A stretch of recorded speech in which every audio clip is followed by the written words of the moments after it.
Welcome to the TFO podcast, where guests get to give their thoughts, feelings, and opinions on a variety of subjects. This podcast is hosted by your very own Stacy Cook, and as always, sponsored by Fool's Guide Life Coaching. Follow me on all social media platforms. So give it up for our guest today. Yeah. They don't know how to make the thing drive itself. I wouldn't. So now that you have your Toyota, it'll kind of bump off the line here and there. But I'm not 100% sure I would let it do it on a turn or anything without I play with it. I've messed around with it, but I'm just. So is yours new enough to have the lane centering, or is it just lane assist? So mine's got the lane centering. So it is supposed to keep you in the middle of the lane all the time, and even that is. Like if I go on the back roads a couple of times, and I'm obviously very careful, but I'll have my hands on the wheel, but I'll just let it go when I'm coming up to a curb just to see what it'll do. I have to take control. Yeah, you're going off. Yeah. I mean, it'll do it, but it's uncomfortable. Like it's kind of, you're like making a polyhedron straight line turn. I'm a long way from putting my life on the line. But if you do that same thing in a Tesla, it's perfect. Like they have it figured out. I might rent one, honestly, just for a weekend or something, just to see. Yeah. Hey, I want to go that fast. Yeah. Just to do and it. I'm not a Tesla fanboy. I don't think I want to buy an electric car, but I don't think my first electric car will be a Tesla. Maybe it will. But I like the self-driving thing. If that technology's out there, I want to just give it a try. It's going to cost me. See how good it is. Yeah, it'd be fun. Yeah. So, you talk about Elon Musk, and we're talking about self-driving cars, but we're also going to Mars at some point. I would ask you this question. This is just, I don't know, I just kind of pulled this one out, but I like this question. When did we originally land on the moon? Do you remember? Just even within 19. You ain't gotta be perfect. Ballpark. 60. Something. 8. Yeah, 60, somewhere in there. 60 something. Like 60s, right? Who's the next person that has landed on the moon since then? The next person? Or people? Oh, company? Yeah. Or, country? Anyone. Nobody else has put people there. Why? If we're going to Mars, why are we I don't even know if we've proven that we could even make it to the moon and back. Well, that's Musk. Like and again, this is one of those singular vision. He thinks it is one of the most important things for mankind to be a multiplanetary species, because he thinks that some asteroid impact, some whatever calamity is gonna take out whoever's on Earth. Maybe true, maybe false.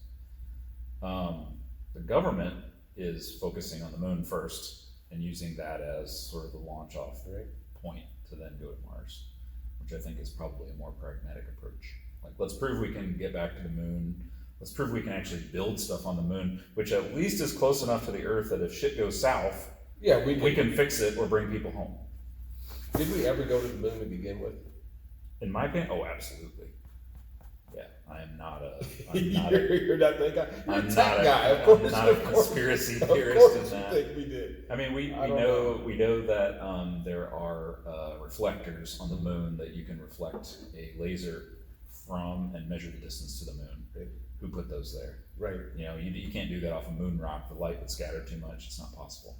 So, I'm definitely not one of those conspiracy theorists when it comes to that.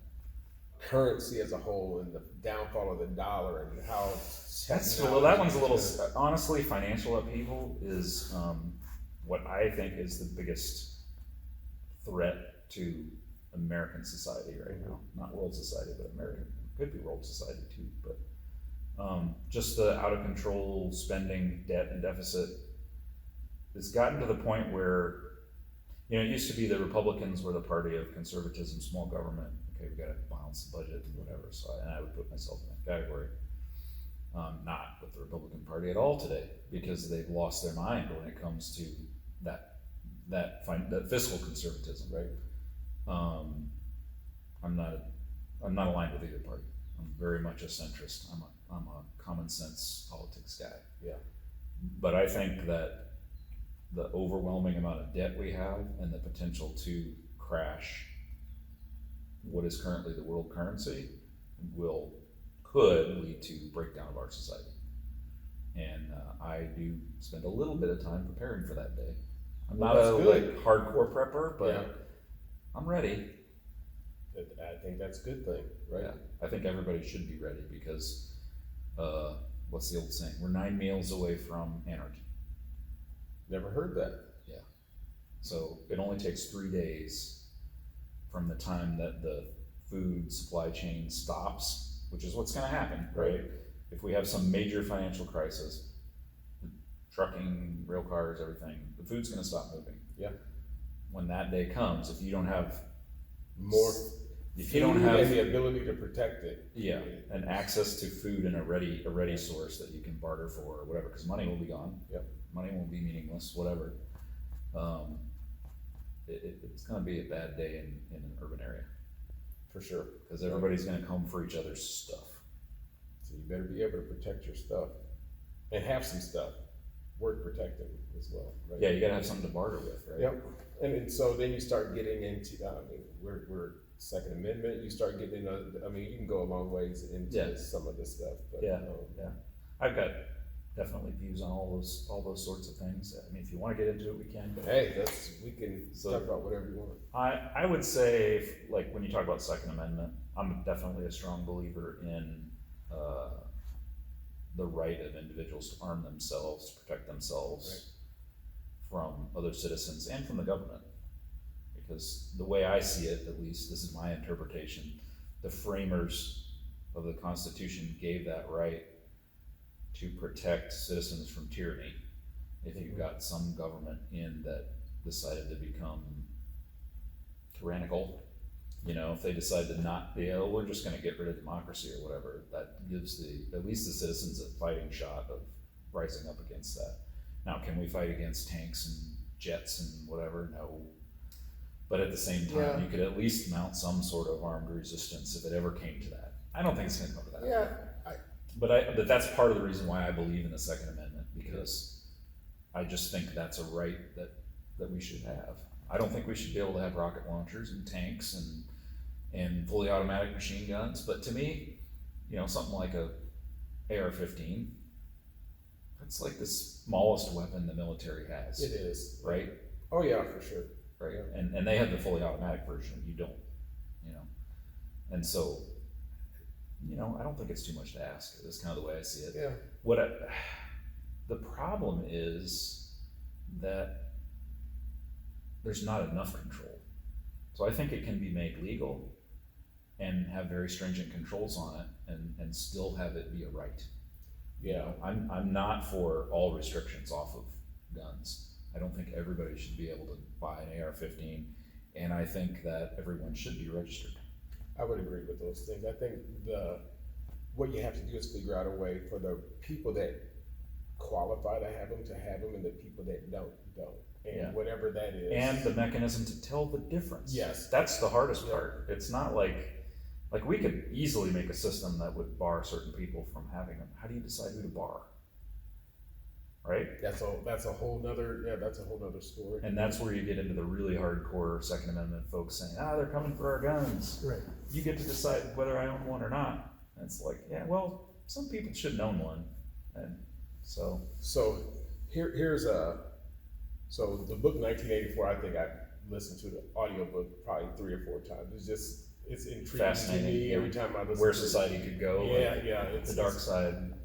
One of the things that comes up in that book that always fascinates me is that they kind of allow a person like Elon Musk to do the things that he's doing so that he doesn't take a harder look at just society as a whole and say, man, this is not very good.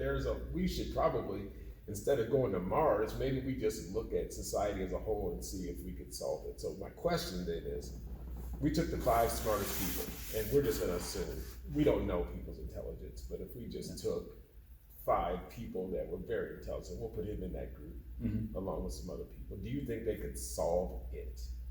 What? any problem? Whatever. The set of all problems, as I said they earlier? fix the societal issues that we're having right now. If they weren't focusing on all this other stuff. I think the problem with focusing on such a small group of people is you're assuming that the most intelligent people are also the most benevolent people. And those two things don't always go hand in hand. It's true. So, highly intelligent people can also be psychopathic, right? They can be sociopathic, not have empathy. Which is, you could see that in some of the behavior of Yes. some of these folks. Right? Yes. Look at Elon Musk. He does not care about your work week. At Now, all. I'm not saying he has zero empathy or emotion. He shows very little of it, and I think he's on the spectrum. I think he has Asperger's or I think something. you almost have to be where he is. I think right? I think it's Asperger's if I'm not mistaken. So that of course has an effect on how your brain deals with emotions and people and society. But the problem I would have with that approach is how do you pick? Well, first of all, how do you pick the 5 most intelligent people? I don't know. And what does intelligence even mean? I don't know. Because there's lots of aspects to it, right?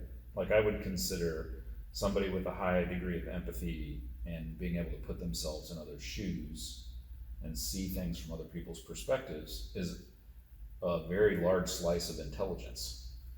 But a lot of people that we might call highly intelligent can't do that at all. Yeah, those empathetic people, I think, would have a hard time making some of the decisions that needed to be made in order But to. they might make the better decisions I agree. for the The most majority. people. They Yeah. try to make they would be tortured by not making a decision that helps the most people, right? Exactly. But in the end, is that the best choice, or would just it raises? It would slow down raised the progress. bar. Yeah, It would slow down absolutely. progress for sure. Yeah. If you put the Musks of the world in control, they're going to go And- singular vision. We're going this way. We will knock down all barriers to get there, and we're going to get there as fast as we can. Right? And some people will not make it. Some people will not make it. Some people will Some people will be homeless. Some people will not have a meal if they don't believe in the vision. Whatever. So then, yeah. It would be tough. Now, I wish that we had some way to have the most intelligent people advise the politicians that are clinging to power, and actually have them listen and make policy based on what they're saying. Yeah, so in that book, right, in 1984, in order for the system to stay the same, people have to continue to act and do what they have been doing. And you look at the state of politics today, and we are still following the same order of things. We're solidifying. in there. We're solidifying the order more and more. Absolutely. By polarizing the two parties and giving them more and more power and money. Yeah. So it's kind of self-fulfilling, right? So both parties want to cling to power, and the way to cling to power is to get money and keep getting elected. And the corporations are pouring in money because now the limits have been off on corporate donation for quite a while. The only way that I can think of to break that cycle is to pull the corporate money out of it completely, and I don't see that ever happening. Yeah, and Because there's too much interest. Like, no one's going to make a law that says corporate donations are done. no, because there's ways that you can. Oh, you want to make it fair? Yeah, you Give every candidate at Yeah. the beginning of when they declare for a presidential election, give them $500 million in public money and say, that's your pot. That's it. Spend it however, right? I don't care how you spend it. That's all you get. If I catch you taking $1 from anyone outside of that $500 million to run your campaign, you are disqualified. You're disqualified. Yeah. Yeah. So just some interesting political stuff. I know that there's a lot of people that I would consider to be the lower class. It's not a race thing, but just there's people that live Just differently. socioeconomic status. Absolutely. Yeah. If you could ban all of those people together for one candidate, that candidate will win. Yeah. But the way And for a long time, that was the Democrats. it really was. But now it's getting split, polarized. It is, and I think that's what part of these politicians' job is to say you don't like those folks. It's right? to divide people. Yeah. Yeah, a big part of their job is to get these wedge issues. What are the wedge issues right now, right? Abortion, Oh, for sure. LGBTQ issues, just schools of thought, books, banning books Oh, right. and things like that. Second Amendment, like these are the wedge issues, and everybody takes a side, and nobody thinks rationally. They're like, Yeah. if that guy is not for my Second Amendment rights, he must be an idiot, and if this guy is for my Second Amendment rights, he must be perfect. As opposed to there being Yes. couldn't we get those two to like compromise together and come up with a common sense set of rules that would still give me my rights, but control the problem? Yeah. But it can't happen in our system the way it is right now. No.